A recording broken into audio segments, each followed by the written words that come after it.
How to remove the PIN password on Messenger. So let's get started. First of all you have to do is open the Messenger app on your mobile device and make sure that you are logged into your Messenger account. Now once in there, simply tap on the settings or menu icon at the bottom right corner of your screen. Then once you do so, simply tap on the settings. Once inside the settings, all you have to do is scroll down and tap on the privacy and safety or privacy and security option available there.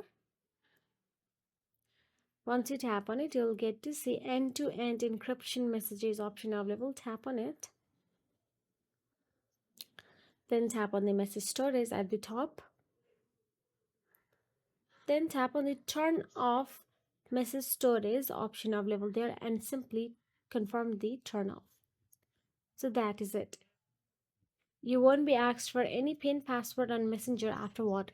If you found this video helpful, please like, share and subscribe, and thank you so much for watching.